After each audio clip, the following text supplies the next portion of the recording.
Hello and welcome back to Football League World TV. I'm back with a fan takeover show this morning, and this time it's the turn of the Doncaster Rovers to go under the spotlight. I've got Daniel Pearson joining me. Daniel, how are you this morning? I'm good, mate. Thanks for having me on. No worries, no worries. It's a shame that we're not talking about Doncaster in a better light, but I'm sure we're going to put together a decent show and hopefully get some Doncaster fans interacting in the comments. Right, we'll get straight into it.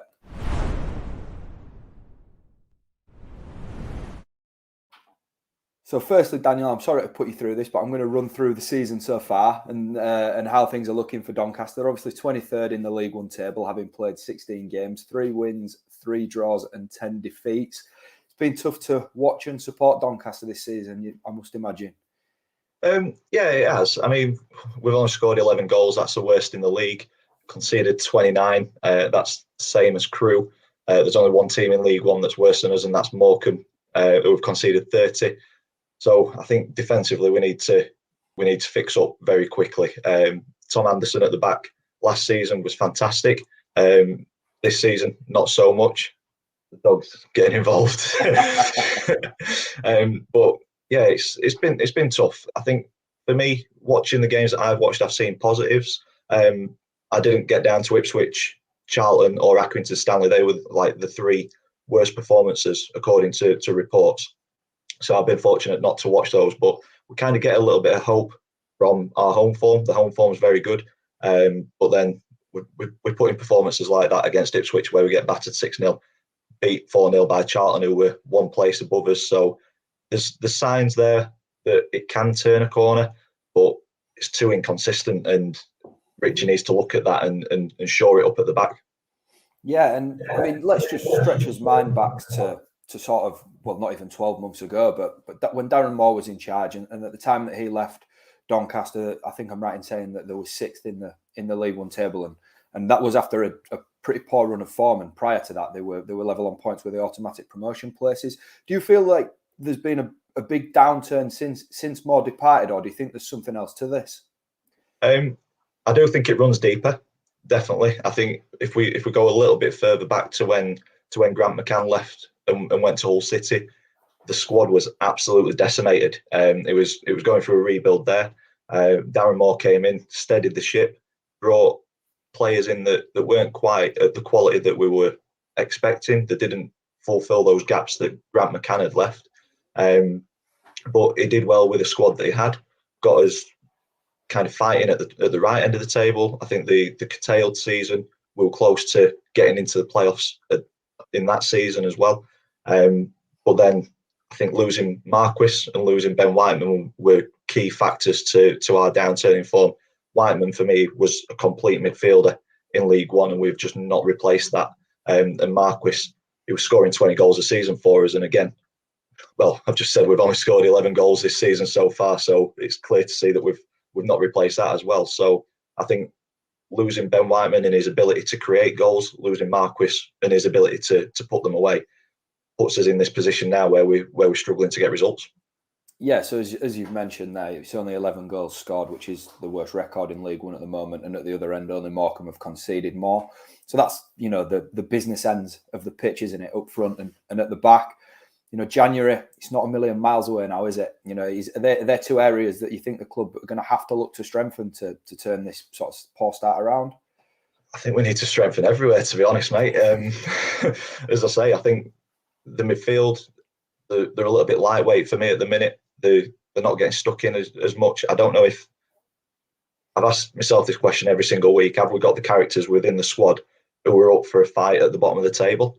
And at the minute, I'm not seeing it consistently enough. There's 1 or 2 players that are willing to put absolutely everything on the line, but then the majority of the squad just don't seem like they want to be putting the bodies on the line to try and get us out of this situation. So for me, I think additions across the squad to kind of get that competitiveness back within the team. Yeah. Sorry, go on. No, I was just going to say, you talked about the individuals in the squad there, and I don't watch Doncaster every week like you do, but just looking at what the fans have been saying and that kind of thing on social media, Tommy Rowe, Tom Anderson, Pontus Dahlberg are 3 that stood out for particular praise this season. But I think a lot of sort of general feeling was what you were saying there, that there isn't, real, that much fight for where Doncaster are in the table. Is there anyone that stood out for you in particular, or anyone that you feel is really letting Richie Wellens down at this moment in time? Yeah, I'd agree with those three that you pointed out. I think Tommy Rowe is far too good for this league, but are we playing him in the right position? At the minute, we're playing him at left back. I'd much rather see him further up the field. I think he's more effective further up the field. Tom Anderson, I'm on the fence with him this season. Last season, he was an absolute brick wall, fantastic defender, and nothing got past him. This season, on the other hand, I think he's getting pulled too far out of position and is not quite hitting the heights that he did last season. And for me, I think that's partially Roshon Williams' fault. So he's the player for me who's I'm underwhelmed with this signing. A big lad. I thought he'd do very well as a partnership with Tom Anderson, but it's just not quite working at the minute. He's 6'3", he gets beat in the air every single time. It's frustrating to watch. Set pieces, it's across to kind of the back post, and 9 times out of 10 you're expecting it to find the back of the net. Pontus Dahlberg has been a great keeper on loan from Watford. Good shot stopper. He's kept us in so many games, and I think he saved 7 penalties this season, which is a ridiculous stat. But then he's got a mistake in him as well. But I don't know if it's because he's got that much to do in a game that you end up seeing those mistakes, whereas other keepers, they might have 3 or 4 saves to make in a game and they make them, but your defence and your midfield are kind of cutting those chances out before it even gets to him. Keeper's last line in defence, and he's done well, but I think he's probably just had a bit too much work to do. Any Doncaster Rovers fans joining us, get yourselves in the comments. Who have you been impressed with this season? Who has underwhelmed you? And where do you feel the side needs strengthening in January? Next up, we're going to look at Doncaster's most recent performance.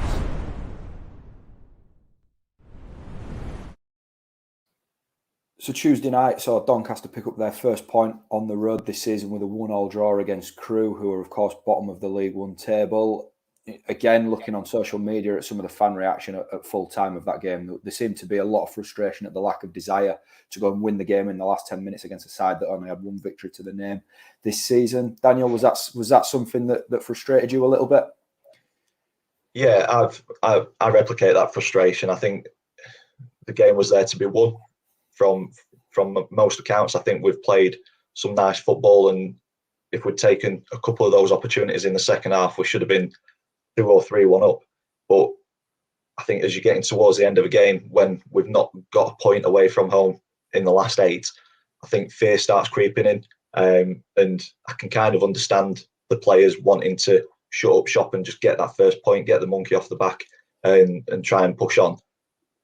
But when you're so emotionally invested in a team and you're down at the bottom of the table, and it's a big opportunity to kind of pull a bit of space between you and the bottom and 24th. You want to see us go out and try and win it, but then every coin's got 2 sides. If we'd have gone out to win it, left gaps at the back, and it is on the counter and we'd lost, we'd have finished Tuesday night bottom of the table, and then it looks even worse. So I don't know. It's one of those where I'm glad that we've got the point. It means that we're still in touching distance of the teams above us. We're not bottom of the table, but yeah, at the same time, you want to be. If we're going to get out of this situation that we're in, we need to be beating teams in and around us. Yeah, so you might say it's a little bit of a missed opportunity then. Yeah, I think Richie came out and said that it was 2 points dropped. I think it was 2 points dropped based on what I've heard from, like I say, from social media and things. I think we had the better of the opportunities. So yeah, definitely 2 points dropped, but I can kind of understand the players sitting in and just getting that point. And naturally, I think after a result like that, where you are saying 2 points dropped, pressure on Richie Wellens given the start to the season, and there's a lot of supporters sort of on either side of the coin, as you say there. Some are Richie Wellens in, some are Richie Wellens out. Do you just want to give us your thoughts on Richie Wellens and whether he's completely to blame for this poor start, and where you sit on his future at the club? I'm still Richie in at the minute. I think he needs one more transfer window. Will that mean that it's too late? Will we already be kind of dead and buried as a team? It's there's a long way to go this season, a very long way to go. I think he needs the board to back him in January to get these extra recruits in and to build that squad that he's wanting to build. I mean, he's brought a lot of players in this season and he's come out and kind of berated them in the media. I'm not for that. I think singling out players should be done behind closed doors from a club point of view. But Rich's man management style is very different to other managers that we've had. I mean, he's isolated Omar Bogle and Ed Williams. He said that they're not good enough and they're completely out of the squad at the minute. Andy Butler, there was a little bit of a bust up at the start of the season, and he's no longer in the club. And then he's kind of pinpointing Aidan Barlow as not doing enough in training, but that's a player that he's brought in. So I think the book does stop at him on certain aspects of it. So I can completely understand fans' frustrations and wanting Richie out, because the results and some performances have not been good enough, nowhere near. But for me, I think we need that stability off the pitch. Chopping and changing managers, for me, will do nothing at this stage, because a new manager will just want to completely overhaul the squad potentially again. And as a club, I don't think we've got the money to get rid of players and bring players in. Yeah, and I guess a separate question, really. How much time do you think he'll get to turn it around? Because, you know, the longer that this goes on and Doncaster are struggling down the bottom of League One, naturally, you know, the manager's job's going to come under threat. How much time do you think he's got? You know, whether you're Wellens in or out, what do you feel like the club are thinking at this moment in time? From a club point of view, I think we're not a club that kind of does knee-jerk reactions and sacks managers. I think we do give managers a fair chunk of time. So honestly, I think if we do go down to League Two, I think he'll get next season. I think he'll get the opportunity where they'll look at this season and think, yeah, it's a write-off. We've underachieved. The club have come out at the start of the season and their expectation was comfortable mid-table. Now we're nowhere near that at the minute, so we are underachieving. But will they put contributing factors towards that and give him that opportunity next season? And if we don't bounce straight back, that's the point where they'll cut ties. I'd probably say that's what they go with, because to sack him now, it goes against everything that they've already said about kind of the recruitment process to get the right manager, giving Richie a home, because he's not really had a long period of time at any club at the minute. And we've always given managers opportunities to kind of work on a plan or a philosophy, or like this 5-year plan that is a rolling 5-year plan. That's all well and good, but if you're swapping a manager every single season, that 5-year plan will never come to an end. So I think they're wanting to try and work this 5-year plan up to a point where we're self-sustainable as a club, which I think there's not many other clubs in the Football League who are self-sustainable. That's easy. But for me, the board needs to be putting that little bit extra in to ensure League One survival this season. And then it's such a competitive league. The teams in there, finances are ridiculous. You've got Sheff Wednesday, Sunderland, Ipswich, Wigan, Portsmouth, the massive clubs, and to compete with those, you've got to be investing and not just be self-sustainable.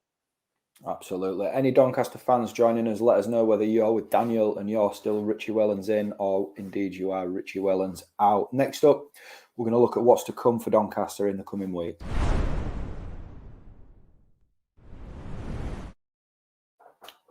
So the cup competitions are taking centre stage in the next few matches. So we won't talk about them. I really want to focus on the league. League One's what really matters to Doncaster this season. Fleetwood and Shrewsbury, who sit 22nd and 21st in the table, are to come before Christmas, and then Morecambe on January 2nd, which is obviously still a couple of months away. But they're three really important fixtures if Doncaster are going to pull themselves out of trouble. Would you agree, Daniel? Yeah, they're massive. Fleetwood doing very well. They've got like that never say die attitude. I mean, they were unfortunate to lose against Wigan midweek, but you look at some of their results and they never give up. And historically, we've never done well against Fleetwood as well. So it'd be nice to kind of to break that and get the 3 points. It is at home. Potentially that might get called off for the international break though. Right. But I'm assuming that they try and slot that in as soon as possible. But yeah, the other two games, every game is massive. cup final every single game now. We just need to keep getting points on the board. Home games, I'm slightly more confident than away. So the more games we've got at the Keep Melt, then hopefully that points tally will keep on ticking over. But yeah, Shrewsbury, they're down there with us, and then Morecambe, I think they'll start to get dragged into it over the Christmas period. Yeah, so I mean, you've just touched on it there. How the home form is going to be absolutely crucial, as it is for any side that wants to do anything in any division, isn't it? Yeah, I mean, the last 2 home games we've got 4 points from 6. If we do that for the rest of the season and then pick up points away from home, then we've got every chance of staying out of this relegation battle that we find ourselves in. But it's all about, like I said earlier on, getting players who want to fight for the shirt and don't just want to go onto the pitch and earn a wage and go home. When you're in this position, you need characters, you need leaders, and at the minute, just not seeing that consistently enough. Yeah, I mean, I want to be positive here, but I want to put you in a scenario of sort of like the worst case scenario here in case relegation does come around. What do you think dropping into League Two would mean for Doncaster? It'd be tough dropping into League Two. I think the attendance as a drop, as a town, we don't really seem to get behind the club as much as I'd like. We've got 15,000 seater stadium. I think there's 300,000 people live in Doncaster, and we get 6,000 or 7,000 there at home games. That just shows how disengaged the community are with the club at the minute. I think dropping down to League Two could impact that even more. It'd mean that the club would have to work a lot harder going out into the communities, into schools and stuff, and getting new fans on board. And the work that they do in the community is fantastic anyway. It's second to none from what I've seen. Try and get more and more fans and initiatives going to get people in the stadium. But I think that work level would just have to increase so much if we went down into League Two, because that desire to go and watch lower league football at £20 a ticket when you're getting Tranmere at home, no disrespect to Tranmere, but it's just not got the pulling power as what Chef Wednesday coming to Keepmoat or Sunderland. So yeah, I think it'd be a big financial impact to the club. For me, it doesn't make sense to drop down. So I think this investment's needed in January to ensure our League One status. Yeah, and I mean, we've seen how quickly things can change in 2021. As we said at the top of the show, under Darren Moore, there was a point in sort of February time that Doncaster was sitting third, and now the second bottom in the division. So things can change quickly. Yeah, hopefully it does flip and we have a good run after Christmas. Yeah, I bet you'll be delighted to put 2021 to bed, won't you? Delighted to put the last two or 3 years to bed. It's I think the problems have been long rooted and deep rooted. So hopefully, I know it's not started too well this season with Richie, but I think he needs help. I think he needs potentially a director of football. Like I said earlier in the show, financially we're stable, we're self-sustainable. But I think the footballing side does lack sometimes. So potentially a director of football coming in to make sure that stability on the footballing side is there. Maybe that's the answer. But hopefully the board are looking at this. I think it's clear to see to everybody who's watched a bit of a Doncaster Rovers game this year that Richie needs help, be that from the squad or from off the field. Hopefully the board can see it as well. Absolutely.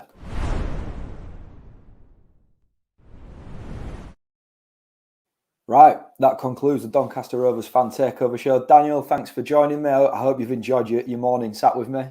I have, thank you. No worries. I'm hoping Doncaster can turn it around for you anyway. Yorkshire Union and all that. Right, coming up later today on Football League World TV, we've got the midweek review and EFL London roundup with George Douglas, and then later on this afternoon we've got a Bolton Wanderers fan takeover show. So do make sure you've subscribed on YouTube and get yourselves in the comments if you're joining for any of those shows. There's going to be some good stuff going out, and I'll see you again soon.